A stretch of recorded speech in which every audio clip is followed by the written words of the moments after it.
Class 9 मजमून रियाजी unit 3 lesson 2 types of algebraic expression अलजेब्री इज़हार जा क़िस्म पार्ट 1 आवां जो रियाजी जो उस्ताद राशिद अली सिंध ऑनलाइन स्कूल में अवां खे भली कार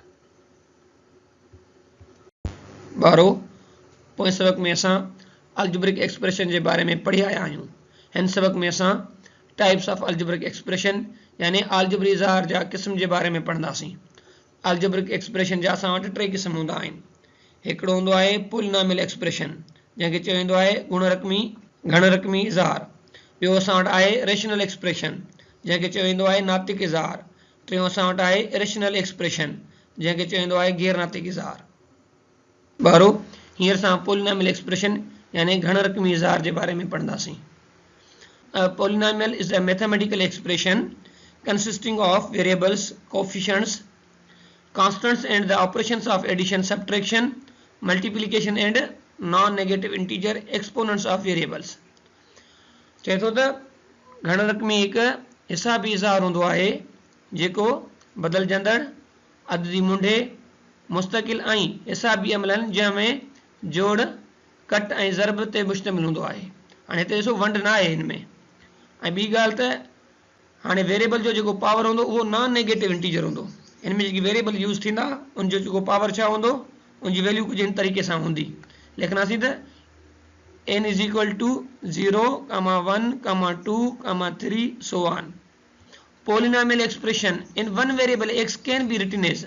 हाणे हिते इहा ॻाल्हि पियो करे त हिकु बदिलजंदड़ में घण रक़मी इज़हार खे असां हेठे तरीक़े सां लिखी सघूं था। हाणे कीअं a0 x ते power n plus a1 x ते power n minus 1 plus a2 x ते power n minus 1 plus a3 x ते power n minus 3 dot dot dot plus an minus 1 x ते पावर 1 प्लस an। ये जो a0 a1 a2 a3 an minus 1 ऐं an ये छा आहिनि असांजा इहे असांजा थी विया कोएफिशिएंट यानी अददी मुंडा। हाणे हिते जेको x आहे असांजो छा आहे इहो असांजो वेरिएबल आहे। ठीकु आहे। ऐं हीउ जेको n आहे मथां पियो आहे n माइनस 1 n माइनस 2 इहे असांजा छा हूंदा पावर हूंदा। सही आहे। हाणे हिते आहे n माइनस 1 n माइनस 2 जो मतिलबु छा आहे। हाणे n जो मतिलबु इहो थियो इहो असांजो पावर आहे जेको मैक्सिमम हूंदो। हाणे जेको अॻियों पावर हूंदो उहो ही n मां हिकु दफ़ो घटि हूंदो ऐं जेको ही 3 नंबर टर्म वारो जेको पावर अचे पियो थो उहो हिन n मां 2 दफ़ा घटि हूंदो। चवण जो मतिलबु इहो थियो त हाणे जेको पहिरियों पावर हूंदो जेको असांजो लेफ्ट साइड खां हूंदो उहो मैक्सिमम रखिबो उन खां अॻिते जेकी पावर अची वेंदा उहे घटि पावर वारा हूंदा। हाणे इहे लाज़मी कोन्हे त जेकॾहिं हिते अगरि हुजे असां वटि एक्स ते पावर अगरि हिते असां वटि आहे 10 त पोइ अॻिते जेको आहे एक्स ते पावर 9 वारो टर्म बि हुजे एक्स ते पावर 8 वारो टर्म बि हलंदे हलंदे जेको आहे एक्स ते पावर 1 वारो टर्म सभु अची वञनि ईअं न आहे। पर हिनजी जेका अरेंजमेंट कुझु अहिड़े तरीक़े सां हूंदी जेको लेफ्ट साइड खां ईंदो उनजो पावर हूंदो मैक्सिमम उन खां अॻिते जेको आहे नंढे पावर वारा जेके वेरिएबल हूंदा उहे अची वेंदा। साॻी ॻाल्हि हिते पियो करे where n is non negative integer. हाणे हिते जेका n जी वैल्यू हूंदी उहा नॉन नेगेटिव इंटीजर मां खई वेंदी। उहे कहिड़ा नंबर हूंदा आहिनि उहो हिते मूं लिखी छॾिया आहिनि मथे 0 1 2 3 सो ऑन अहिड़े तरीक़े सां। हाणे वरी ॿी ॻाल्हि कई अथसि त जेकी कोएफिशिएंट असांजा हूंदा a0 a1 ठीकु आहे इहे जेके सभु कोएफिशिएंट असांजा आहिनि उन जी जेका वैल्यू हूंदी उहा किथां खणबी उन जी वैल्यू रियल नंबर सां तालुक़ु रखंदी यानी या त रेशनल नंबर हूंदो या इरेशनल नंबर हूंदो। सही आहे। हाणे वरी ॻाल्हि पियो करे a0 is also called leading coefficient of polynomial.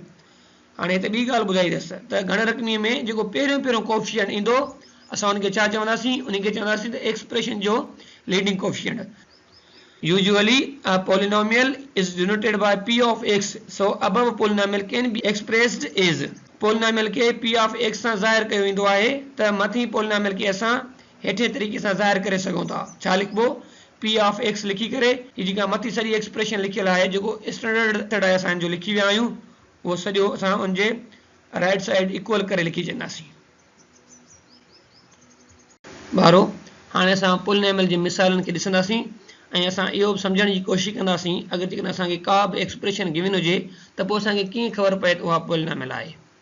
हाणे असां हिते छा लिखियो आहे त पॉलिनॉमियल जो जेको स्टैंडर्ड मेथड हूंदो आहे उनखे लिखण जो उहो मां हिते लिखी छॾियो आहे त जीअं असां उन खां हेल्प वठी करे हेठिन मिसालनि खे सम्झी सघूं। हाणे असांखे पहिरियों नंबर मिसाल गिवन आहे 8x - 1। हाणे हीउ पॉलिनॉमियल आहे या न ॿारो, हाणे उहा असांखे कीअं ख़बर पवंदी? मां तव्हांखे ॿुधाए चुको आहियां, असां छा कंदासीं, कोफिशिएंट खे ॾिसंदासीं। हाणे ॾिसां जेका कोफिशिएंट जी वैल्यू आहे उहा घणी आहे 8 ऐं हिते जेका कोफिशिएंट जी वैल्यू आहे उहा घणी आहे -1। जंहिं बि कोफिशिएंट सां गॾु वेरिएबल न हूंदो उहो छा हूंदो आहे, असांजो कांस्टेंट हूंदो आहे। हाणे 8 कामा जेको आहे असांजो -1 रियल नंबर सां तालुक़ु रखनि थियूं या न? जी हा, बिल्कुलु रखनि थियूं। ऐं हिते जेको असां वटि एक्स आहे इन जो पावर घणो आहे? हिते पावर न हूंदो आहे, असां हुते कंसिडर घणो कंदा आहियूं 1, सही आहे। त पोइ हाणे इहो जेको पावर आहे 1 इहो नॉन नेगेटिव इंटीजर सां तालुक़ु रखे थो या न? जी हा, बिल्कुलु रखे थो। त पोइ चवंदासीं हीअ जेका एक्सप्रेशन आहे उहा कहिड़ी आहे? इहा पॉलिनॉमियल एक्सप्रेशन आहे। यादि रखिजो, जॾहिं बि असां वटि का बि एक्सप्रेशन जो जेकॾहिं पावर अची वेंदो माइनस में त पोइ उहा पॉलिनॉमियल न रहंदी, ठीकु आहे।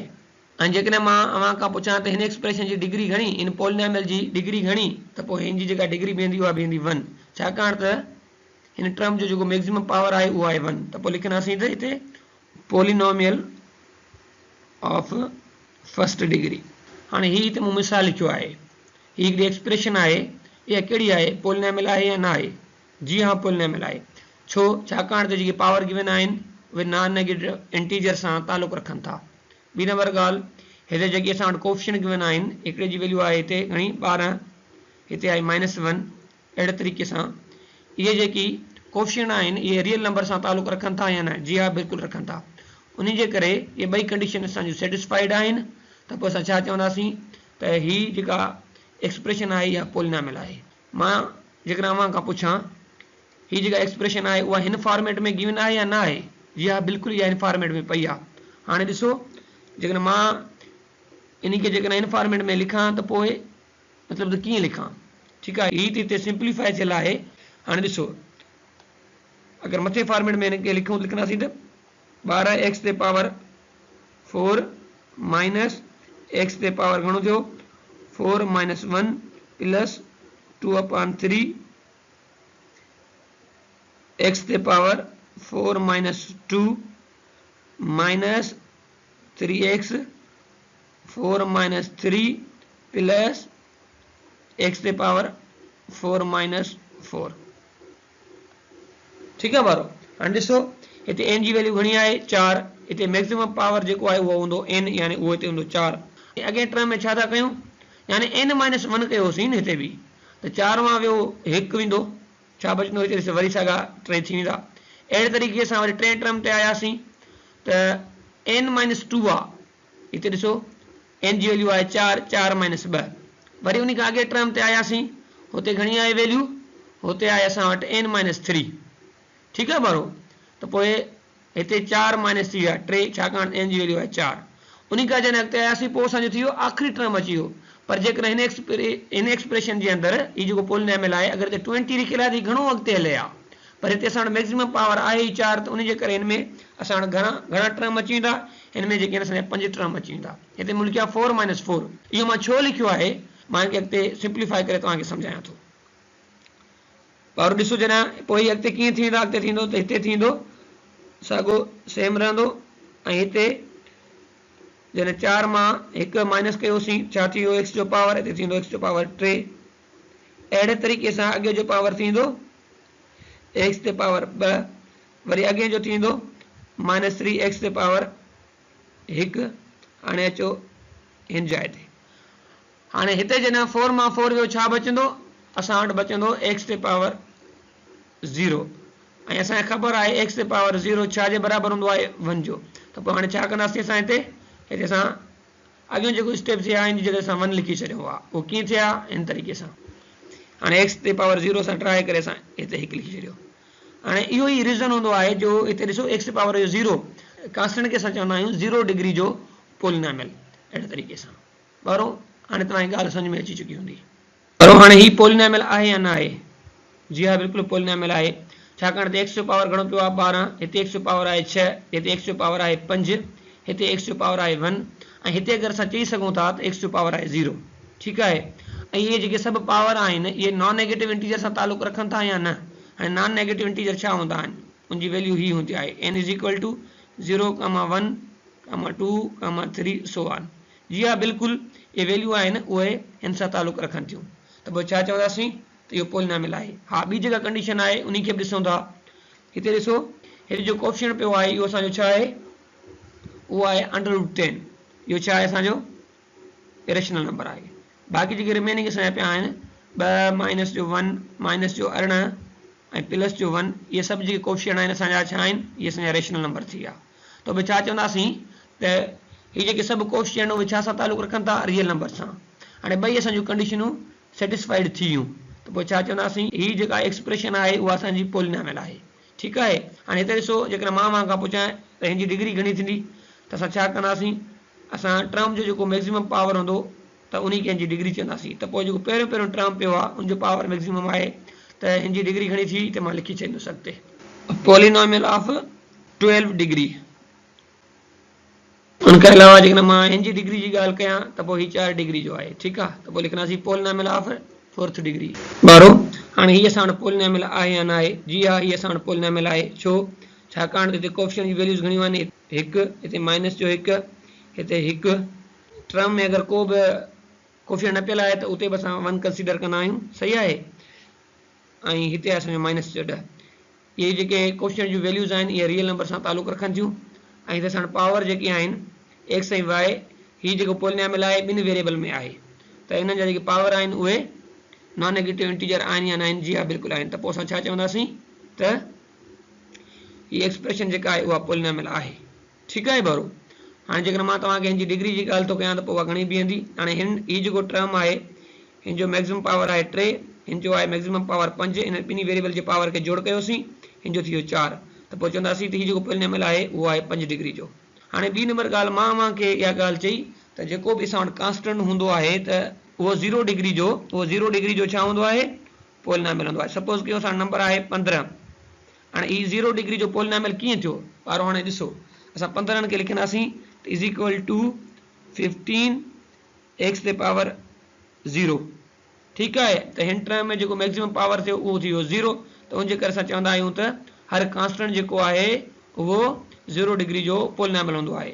ऐं लिखंदासीं हिते त पॉलिनॉमियल ऑफ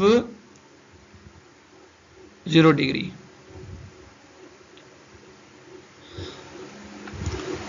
ॿारो अहिड़े तरीक़े सां असांजो पॉलिनॉमियल पढ़ियो। हाणे जस्ट तव्हांखे इहा शइ रिमेंबर करणी आहे त पॉलिनॉमियल जी कंडीशन छा हूंदी आहे। अगरि का एक्सप्रेशन जंहिंजा कोएफिशिएंट जेके आहिनि उन्हनि जी वैल्यू रियल नंबर सां तालुक़ रखे थी ऐं उनजा जेकी वेरिएबल जा पावर हूंदा उहे अगरि नॉन नेगेटिव इंटीजर आहिनि त पोइ असां उनखे छा चवंदासीं उनखे चवंदासीं पॉलिनॉमियल एक्सप्रेशन। अहिड़े तरीक़े सां ॿारो असांजो अॼु जो सबक़ हिते पूरो थियो।